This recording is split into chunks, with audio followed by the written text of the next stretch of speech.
Hitler is often associated with his anti-Marxism, anti-democracy, anti-Semitism, and pro-German nationalistic ideologies.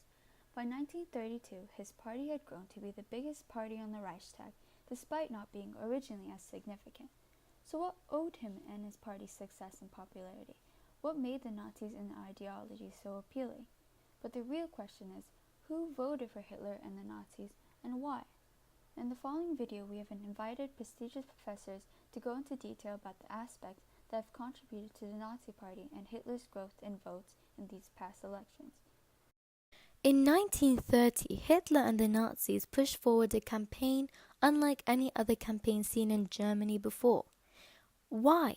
What did Hitler do, you might ask? Now, he took propaganda to another level. For he traveled across the entire nation, giving extremely persuasive speeches, tending to various meetings, shaking hands, and taking pictures with these desperate people. As historian Shiri Owens Lampa states, Hitler's theatricality was linked to his oratorical force. He was persuasive with small groups, but he electrified large audiences. Of course, one of the main people involved in the rise of Hitler was Reich Minister of Propaganda of Nazi Germany, Joseph Goebbels. He is the one who organized these speeches and meetings and made sure to place posters of Hitler and the Nazis all over the country. You might ask, how could the people fall so easily? Well, as you all know, Germany was in a helpless position, with the people suffering from poverty, distress, and agony. These people urged for change, for they were extremely desperate at this point. Now, Hitler obviously took advantage of the situation, and his speeches appealed to all, every class.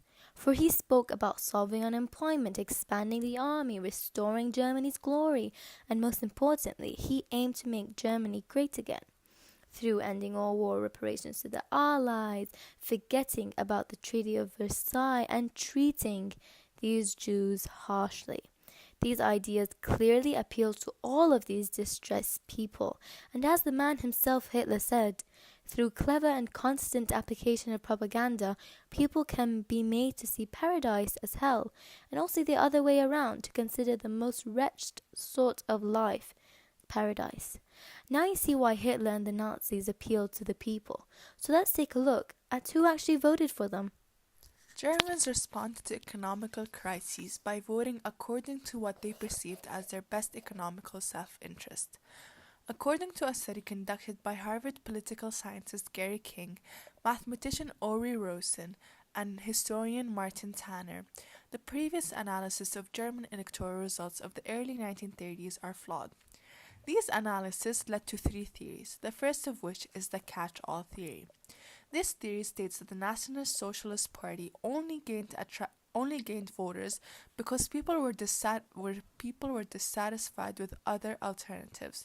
However, this theory does not say anything useful about the Nazis in particular because it can apply to any other group and any other country. The second theory is the mass society theory. This theory states that citizens, mainly non-voters, felt the strongest about and supported extremist parties. Therefore, they voted for the first time ever in favor for the Nazis. However, this theory does not have any voting data, so it was dismissed. The third theory is the class theory, which states that various social groups were radicalized by the Nazis in order to vote for them. Therefore, they voted for the Nazis because they were influenced by their beliefs and ideology. However, it was dismissed because researchers disagree on who were the people that were convinced to vote for the Nazis.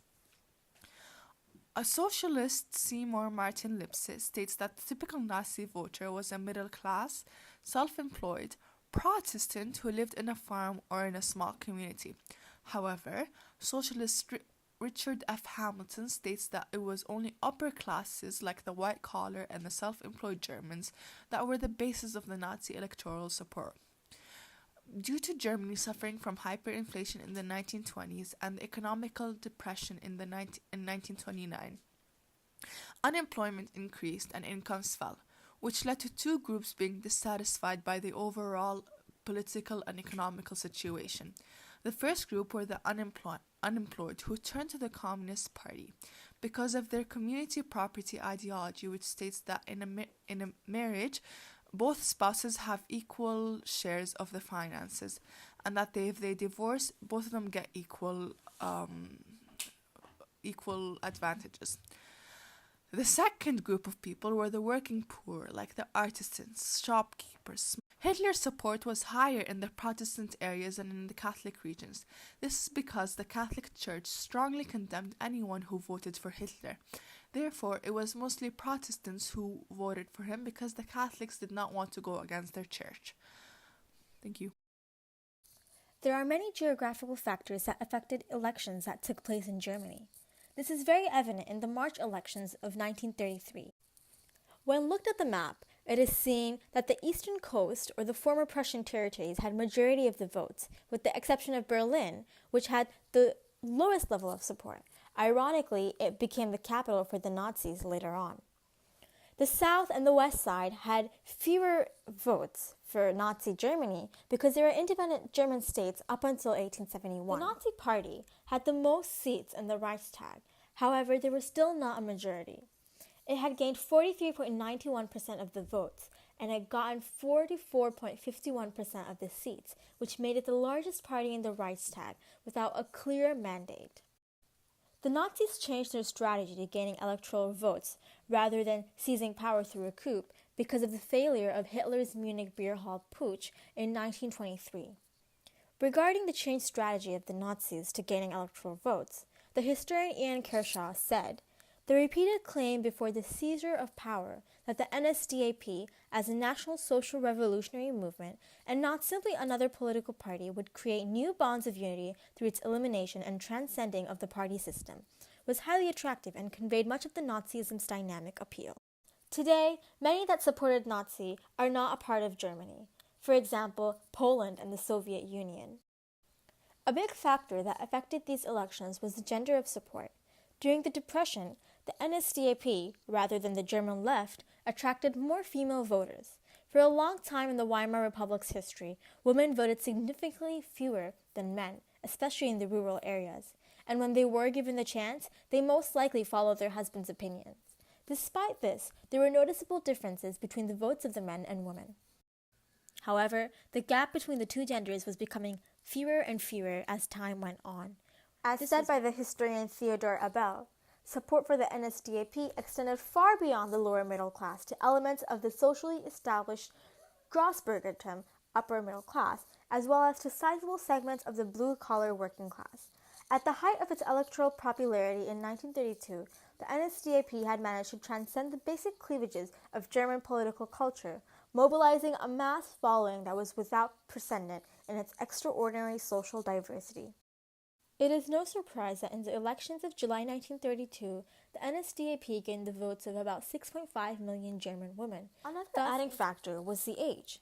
The NSDAP always emphasized on the youth's involvement in politics. This was the opposite of the traditional rights views, who believed in the bigger picture. The electoral votes turnout increased from 75.6% in 1928 to 80% in 1932. This meant that more and more people wanted a change in the Weimar Republic, men, women, and youth combined. Who knew this meant having Hitler as a leader, making way for the rise of evil in Germany? Hitler and his party's overall growth from 1928 to 1933 had many factors that contributed to his growth. So what did we learn from these professors?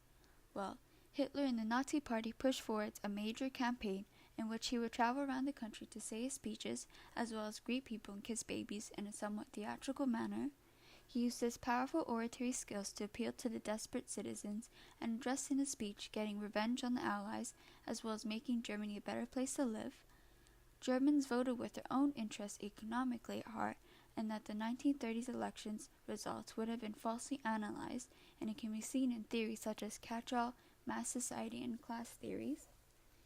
With the economic depression hitting Germany, it affected the communist and working class differently, and they voted accordingly. According to the geographical area, it is corresponded to what type of people lived around there, and would hence affect how many votes are received from there, as well as Hitler's coming power to 1933.